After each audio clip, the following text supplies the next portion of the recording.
you're doing. And when you hear these people and what they can do with their voices, it's amazing. So I just wanted to let y'all know that that's in the zeitgeist for us all.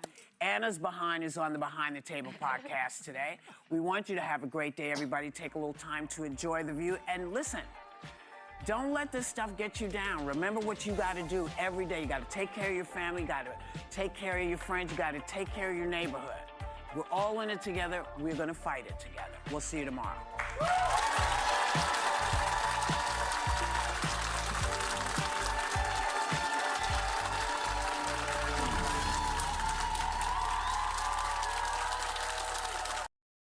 Disturbing news about threats of violence against women. Is it Graham Plattner again?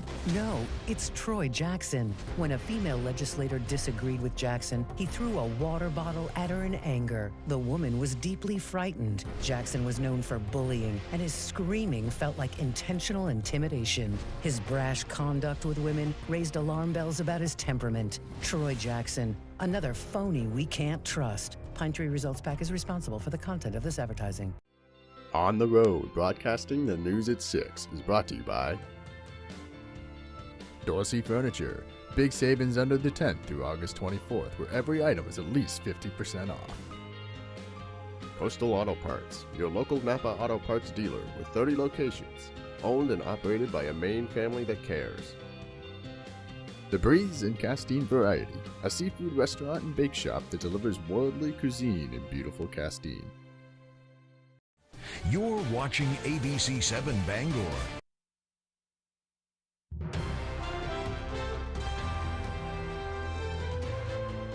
This is ABC 7 News at Noon. Firefighters are responding to that federal report on the deadly Searsmont explosion. Good afternoon, I'm Susan Farley. A Belgrade man is facing charges after he allegedly fired a gun multiple times near a summer camp for children. And residents in Milo are seeing a major hike in their taxes, and some of them are very concerned. Thank you for joining us. We'll have more on these and other stories coming up. First, let's check in with meteorologist Chase Ropenak. Chase? Thank you very much. We saw lows again in the low 60s here in Bangor this morning, mid 60s for you in Millinocket, and it looks like all across the states, many of us in the 60s out there to start off your day. But for those afternoon highs, low 80s out there, we're seeing tonight we're going to cool back off. We're looking at mid to upper 50s here in the Bangor area for tonight. A few of us can still stick around the low 60s, but look at further north, Caribou can be seeing some lows in the upper 40s for tonight. So here we are. A few more storms are still possible out there this evening, mainly in the northern tier of the state, just south of Presque Isle into the Millinocket region. Throughout tonight, we look to stay dry here, especially in Bangor. Again, there is a boundary that's about to pass through for tomorrow. Will it fire off some showers and thunderstorms? That is still in question. As of right now, it looks like we can see a few showers and thunderstorms heading into your Wednesday evening. So your hour-by-hour forecast for today does show plenty of sunshine here in Bangor going into this evening as well. There is that chance for storms that looks to stay north of town. So many of us are going to stay dry out there, especially here in Bangor and your coastal regions. Looking at those low 80s sticking around throughout much of this afternoon to evening before we cool off back into the mid to upper 50s for tonight. Thank you, Chase. In the wake of a new federal finding regarding the fatal mill explosion in Searsmont, firefighters, especially those involved in the response, have a message. They're stressing that the focus should remain on educational takeaways, not placing blame. Our Grace Blanchard shares more. You can go from hero to zero in an instant. And that's what happened to us on Friday. That's how Liberty Fire Chief Bill Gillespie said he and many other firefighters felt reading headlines after a federal report about the fatal Robbins Lumber fire suggested firefighter response played a role in unintentionally causing the silo explosion. We were considered heroes for doing everything that we did, and then being blamed potentially, or the statement saying that we contributed to this. We got to rebuild from that. Gillespie, who is also the president of the Maine Fire Chiefs Association, said there was no clear indicator the silo that exploded was an oxygen-limiting structure. The tactics that had always been in place when they've gone to fires at Robbins before was exactly the tactics that they used that morning. They were unaware that they were in a situation where they were causing potentially a catastrophic event. Now is the time not to put blame on us or anybody or the company. Let's make it better. The National Institute for Occupational Safety and Health conducts these reports as preventative teaching tools. And not just in Searsmont, I'm talking nationwide. There's silos all over this country and with the same scenario. Chief Gillespie said the Fire Chiefs Association is also partnering with state organizations to draft legislation that aims to prevent future silo catastrophes. We don't know everything. We never preached that we know everything. But when no one else is going to come, they call us. And we show up, and we do the best we can. In Liberty, Grace Blanchard, ABC 7 and Fox 22 News. There's also an update on the house fire that happened in Rockwood Sunday night on Village Road. According to the Moosehead Lakeshore Journal, Rockwood Fire Rescue Chief Del Hume says that the fire originated when a grill caught on fire in a semi-enclosed porch. One neighboring home sustained melted siding from the intense heat. A Rockwood firefighter was transported to the hospital from heat exhaustion but was discharged yesterday. The Moosehead Lakeshore Journal also reported that the home is a total loss and the family dog is currently still missing. A Belgrade man is facing charges after he allegedly fired a gun multiple times near a summer camp for children. 36-year-old Nathan Hewitt is charged with reckless conduct with a dangerous weapon, terrorizing and criminal threatening with a dangerous weapon. A little after 7 p.m. Friday, deputies from the Kennebec County Sheriff's Office responded to Camp Moden in Belgrade for a report of a man with a rifle shooting near the camp. Chief Deputy Chris Reed says 2 men from a nearby residence, including Hewitt, had allegedly come to the camp complaining about something to do with a tractor. Reed says they were met by security at the camp who called 911.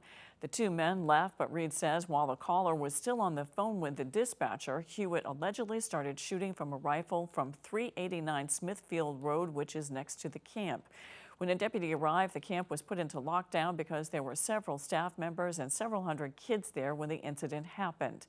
Reed says the deputy allegedly saw Hewitt shooting a rifle about 20 times in various directions. He says deputies located a rifle and took several other weapons from the home after Hewitt was arrested. The city of Bangor has been going through a sort of shakeup in their finance department, and that has left those in charge looking outside City Hall for help to keep the department running. Alex Schley has more. We are moving in a direction where we're going to overhaul the department. In the meantime, the city is looking outside for help. The ideas were to try to work with Maine Municipal Association or work within the city's own departments, particularly as you mentioned the airport. This came as Bangor's finance department is without both a director and assistant director after both resigned. Last week, Bangor's finance director, Stephanie Kimball, resigned effective immediately. The city says her departure came in short succession after assistant finance director Linda Archer announced her own resignation. Kimball held the position for less than a year after signing a 3-year contract in September that paid $116,000 a year. The city and Kimberly, we part on mutual terms, and we were very happy with the work that happened. And we both decided it was best for both of us to move on in different directions. This is not the first time in recent memory the position has abruptly been vacated. Just over a year ago in May 2024, David Little also suddenly left the position after a year. Despite the change, Leonard says the city is moving in a positive direction. I'm comfortable to say that we are better than where we were previously in 2024. Bangor City Manager Carolyn Lear told ABC 7 Fox 22 in an email in part, quote, with the sudden resignation of the city's finance director and other vacancies in that department, the city has reallocated other qualified staff to assist with the finance department operations until permanent staff are hired. Monday, Lear announced she named Bangor International Airport's financial manager, Jody Varney, as the city's interim finance director. In Bangor, Alex Schley for ABC 7 and Fox 22 News. Residents in Milo are seeing a major hike in their taxes. Some are seeing a jump so high they worry they may have to move. Our Calvin White has more. Citizens of Milo were aware their taxes would go up this summer, with the town announcing a property tax reassessment. The town hadn't done one in years, and the housing market is on the rise. But residents Geraldine Getz and Bill Joyce were never expecting the figures they saw on their latest bills. But this shows up, and it's $5,310. What? And so I thought, I made a mistake. You know, it's like, how about it was a shock? My tax bill went up 130%. In addition to the property reassessment, residents' taxes were also increased to cover a $1 million budget overage. The Milo Town office said that the reassessments were done in accordance to state regulations, but declined to comment on the additional taxes paying for the overage. The multi-million-dollar budget was focused on improving the town's fire department with a new truck and new facilities. But Milo residents are frustrated with what they call the town's overspending. They got a lot of money for it. Apparently they didn't get enough, so they're gouging us now. Residents worry the new taxes could lead to them no longer being able to afford their own homes. I'll tell you how much it is, $1,700, and I only get $1,400 in Social Security. I know one person is already saying, oh my God, we have to sell our house. A select board meeting is scheduled for August 12th at 6:30, where residents plan to make their voices heard on the new taxes. In Milo, Calvin White, ABC 7 and Fox 22 News. There have been more than a dozen shark sightings directly off the coast of Maine. That now includes a close encounter with a local lifeguard. That lifeguard was pulled underwater by a shark who grabbed the rescue equipment that was tied to his body. Brad Rogers has more from Scarborough State Park, where it happened. It was frightening. I'm not going to deny that. Lifeguard Greg Wilford and other lifeguards were swimming out on shark patrol when a shark pulled him underwater and dragged him by the strap of his rescue buoy. I was pulled under about 5 feet, and I thought I was caught in the propeller of a boat, because that's the only thing I could think of until I realized there was no boat. That's when he knew a shark had pulled him under. And all I did is pull off the strap and get to the surface and swim as fast as I could in. When he got back to shore, Wilford immediately ordered the closure of Scarborough Beach to all swimmers. He reopened it an hour later after drones were put in the air to search for sharks, along with 2 lifeguards on a wave runner. The drones are flying every half hour. They're going up, and when they spot one, we send the jet ski over, and the sharks don't like the jet ski. This beach is still on a red and yellow alert, meaning swimmers can only go waist deep, and it will stay that way until sharks are no longer in the area. Over the weekend, at least a dozen sharks, including great whites, were spotted off Pine Point, Scarborough Beach, and Higgins Beach. Usually we'll see 1 or 2 here and there. This is a large volume, larger than I've seen, and I've worked this area for 30 plus years. Coming up on ABC 7 News at noon, the effort to find survivors of a devastating earthquake in Western Colombia continues. We'll be right back.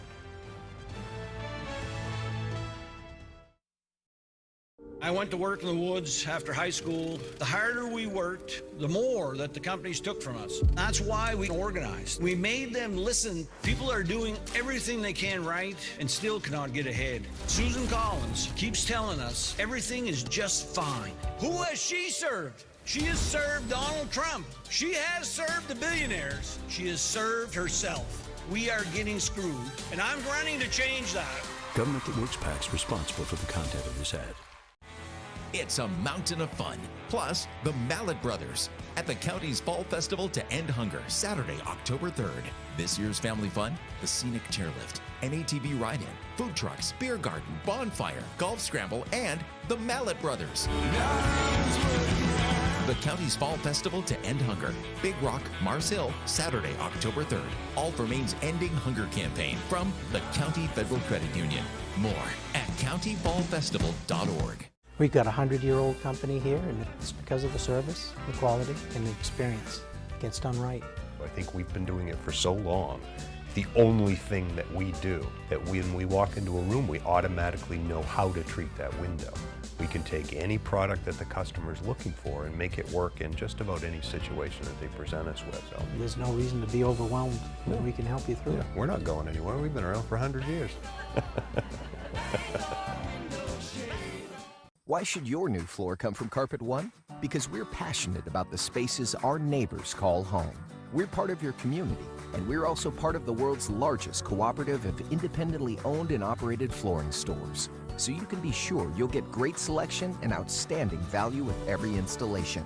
Whether it's carpet, hardwood, tile, or luxury vinyl, our experts take the guesswork out of choosing the right floor.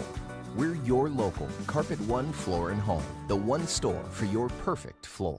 I'm a 5th-generation logger and the son of a public school teacher. A dad who worked 16-hour days, and that still wasn't enough. So when they tried to replace us with foreign labor, I led a blockade of the border.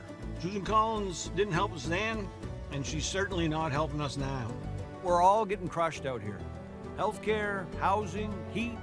We've got to fight back. We're all hungry for it. Maine is ready for a change. I'm Troy Jackson. I'm running for Senate, and I approve this message. You're watching ABC 7 Bangor.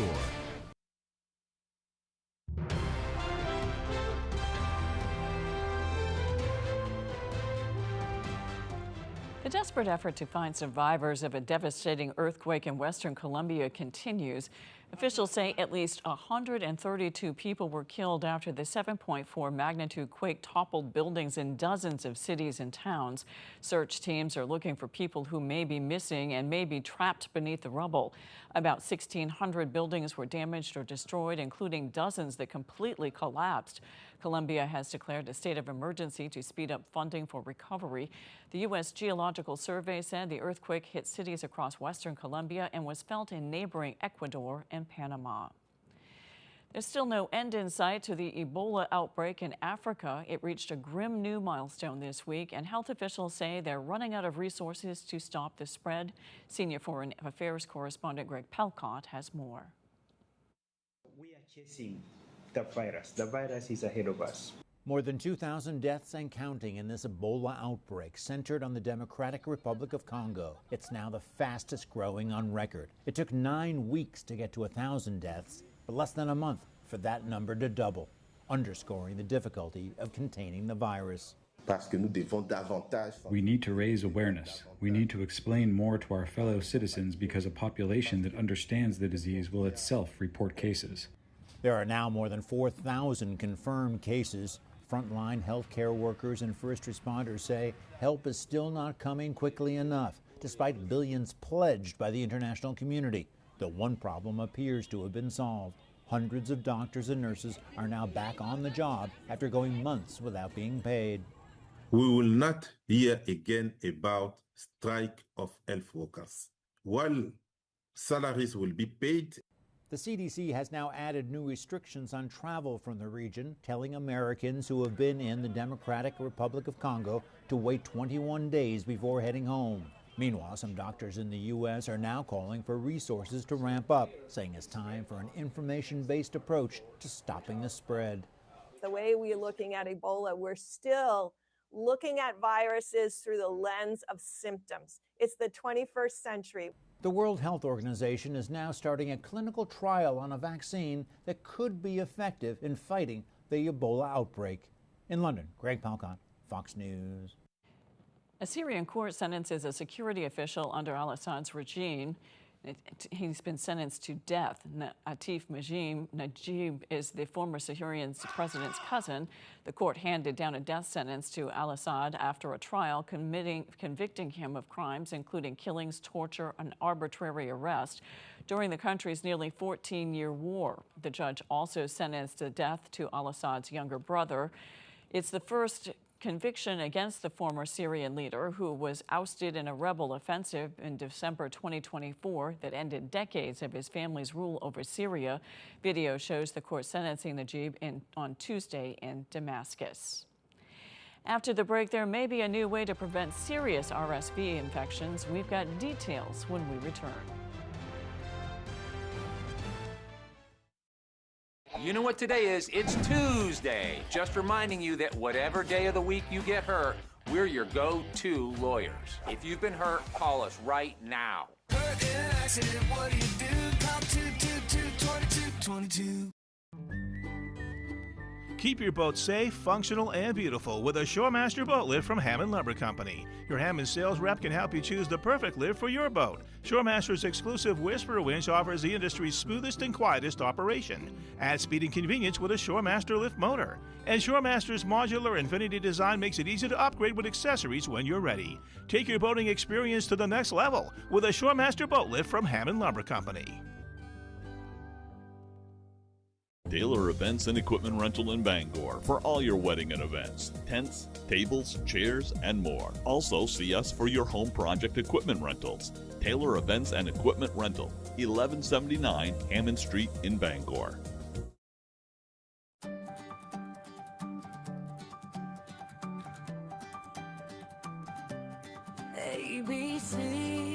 ABC7, Fox 22.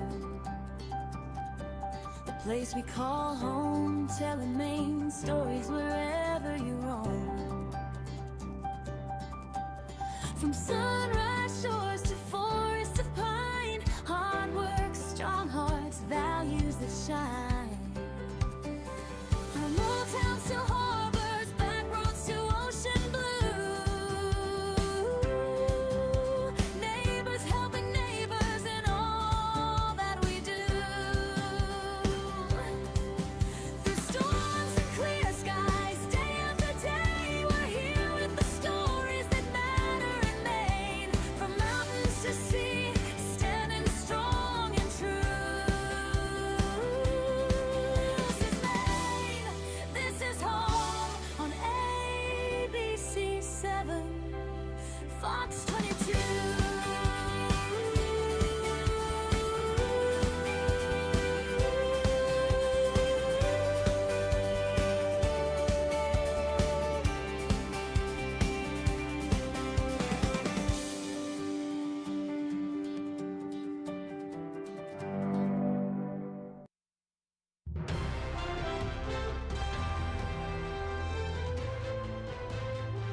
A medication is being touted as a cure for cancer, and doctors say there's no clear evidence that it works. ABC's Alex Stone has more.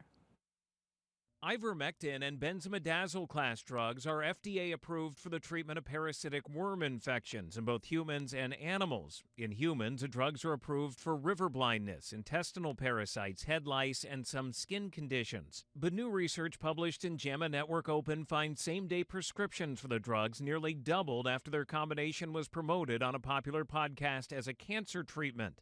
The podcast episode, viewed by over 60 million people, specifically promoted an animal deworming drug not FDA approved for human use. Unproven health claims may be particularly dangerous for vulnerable cancer patients who may be searching for alternative treatments. While the National Cancer Institute has announced plans to study ivermectin in cancer care, current clinical evidence does not support its use, and the ivermectin-benzimidazole combination for cancer remains entirely unproven. With this Medical Minute, I'm Alex Stone. A new study is showing promising results for a recently approved vaccine for RSV. ABC's Ben Adjurada has more on how the shot could keep kids out of the hospital. Each year, up to 80,000 children under 5 years old land in the hospital from an RSV infection. With respiratory season around the corner, doctors are urging parents to look into options that can help slash that hospitalization risk by more than half. In the past few years, multiple shots have been FDA approved that have been found to reduce the risk of severe illness from the viral infection. A new study published in JAMA Pediatrics found that the RSV monoclonal antibody shot, known as Beyfortus, was up to 72% effective against hospitalizations. While the timing varies each year, the virus usually starts spreading in the fall and peaks in the winter. Kids that may be more at risk include premature infants, those with weakened immune systems, or kids with respiratory conditions. Children entering their first RSV season that are younger than 8 months are recommended to get the shot, and some high-risk infants may also be eligible for another dose in their second season. A vaccine is also available for pregnant women at 32 to 36 weeks, passing down protection from mother to child before birth. Yuri Benejout, ABC News, New York. When we return, Chase Ropanak has your 5-day forecast. I got hurt in this accident and I had to have multiple surgeries that were so expensive. I can't afford this. If you've been hurt, you deserve to be free from your car accident problem, free from the worry of medical costs, and free from your financial struggles. Call the Twos right now. It's free. I made a free call to Lowry Law and they got me $250,000. The Twos set me free. I'm your go-to guy. Make your outdoor living space dreams come true with a little help from Granville Stone and Hearth. Granville can help you go from this to this. Outdoor fireplaces, custom outdoor kitchens, gorgeous stone patios, and more. You bring the dreams, we'll supply the materials to make it all real. Create your stunning outdoor oasis with help from the experts at Granville Stone and Hearth, Main Road, Holden. Are your basement walls bowing, crumbling, or failing? Hi, I'm Tony Hafford with TC Hafford Basement Systems, all things basementy. Our stable lock wall system offers a patented, affordable, and permanent solution to save your foundation walls. It stabilizes, fills voids, and structurally repairs, leaving a new smooth surface. All the strength of new walls. Call TC Hafford Basement Systems today for all things basementy. In the ICU, I've seen patients being bankrupted by the cost of care, and they're having to travel 3 and 4 hours to receive that care. This didn't just happen. Susan Collins voted to support Donald Trump on the largest Medicaid cut in history. Healthcare is getting even more expensive. People are losing coverage, labor and delivery centers are closing, hospitals are closing. We need to tell Susan Collins to stop siding with Donald Trump. We can't afford it.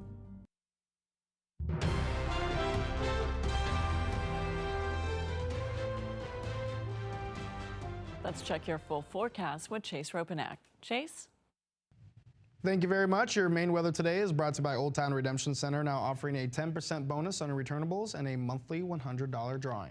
All right, so we started off the morning today, low 60s here in Bangor, mid 60s in Millinocket. Plenty of us all across the state hanging out near the low 60s to start off your morning for today. But those temperatures reaching pretty close to average, if not a little bit above for today, in the low 80s out there. As you can see, we're sticking right around average for your Wednesday into your Thursday, falling a bit below for Friday, back into the mid 70s. But those temperatures hang out back near average for your weekend, maybe a little bit back below for your Monday, back into the mid 70s as well. But temperatures going to be pretty nice throughout much of this week. So a little bit of a breeze out there for today. It's going to stick around this afternoon and possibly into tonight as well. You can see some little breezy conditions near 5 to 15 miles per hour overnight tonight into tomorrow. And the winds will be kind of scattered tomorrow as well. Some areas can see some light to variable winds, but also a breeze can still be in place as well near 10 to 20 miles per hour throughout your Wednesday afternoon. So here we are for this evening. We are seeing right around 5 o'clock or so. A few showers and thunderstorms can still be possible near Presque Isle, moving their way near Millinocket, but then throughout much of tonight, the weather clears out. We'll see mostly clear skies, and that's going to help those lows fall back into the mid to upper 50s. But for tomorrow, there's the possibility of a boundary coming through during the afternoon. Will it trigger fire, or will it fire off some showers and thunderstorms? And if those can trigger, this is the result of that. We can see a few storms in the afternoon into the evening hours, but this boundary may also only trigger a few showers, maybe a few sprinkles, and we may not see those storms until we really get into your Thursday. That's going to be our better chance for some more showers and thunderstorms. So for today, we got highs in the low 80s out there, of course, partly cloudy skies. A few thunderstorms will develop this evening to our north, but staying dry here in town. Those winds breezy today, gusting near 25 miles per hour, and we'll have clear skies back across the state for tonight. Winds light from the west, and we'll see those lows back in the mid to upper 50s after being in the 60s the past few nights. For tomorrow, highs still near 80, partly cloudy skies, and yes, a few thunderstorms are possible. Will they fire off that boundary? That is still the question, but as of right now, the latest model runs do show we got a good chance for a few showers and thunderstorms into the evening hours and to overnight for Wednesday night as well. So here's a look at your extended forecast. We're in the low 80s today into tomorrow with a chance for a few storms out there. Well, better chances heading to Thursday and Friday. We can expect that cool down Friday with highs then in the mid 70s, but high pressure returns for your weekend on Saturday. Plenty of sunshine and highs right back near 80 degrees. Thank you, Chase. It's summertime, and it's a great time to pursue outdoor challenges. One couple is doing this to broaden their own perspectives on the world. The Rouses are walking 12,000 miles across all 50 states. They say they're doing this in large sections. For their first stretch, they did the entire western seaboard from the Canadian border to the Mexican border. This last stretch is slightly smaller as they are just walking across Maine. They say they're doing it to show themselves and show others that life is, well, perspective. We want to share just how malleable our perspectives are, and if we lean into that reality, just how much we can accomplish. The walk, of course, subjects you to all sorts of obstacles, the elements, the uncertainty of life on the road. You don't always know where you're going to sleep at night. You've got to figure out how to interact with all different kinds of people. Just very interested in learning. We try to absorb as much as we can from as many places as we can. You can see that motto manifested on the back of their shirts that read, quote, change the inside, change the outside. He says if you work on yourself and become the best version of yourself, you can influence the world around you in a positive way. By the way, they are funded by donations, so if you would like to pitch in, head to their Facebook page, Walking America Couple. And 2 people have just finished the hike of a lifetime. 10-year-old Liam Holland and his father Dola set out on the Appalachian Trail on February 13th and ended at the top of Katahdin on August 4th. They covered more than 2,000 miles in 172 days. The two say it was an incredible experience. When I get older, like when I graduate high school, I doubt I'm going to go on another experience like this with my dad. We took advantage of it while we could. You know, we don't know what ever comes in, what will happen in life, whether we could do it later in life. So we really just decided, let's just do it now. Both say they just kept walking in good weather and bad. They say it feels really good to reach their goal. That's all for ABC 7 News at noon. Thanks for watching. I'm Susan Farley. We'll see you this evening on ABC 7 News at 6. Have a great afternoon.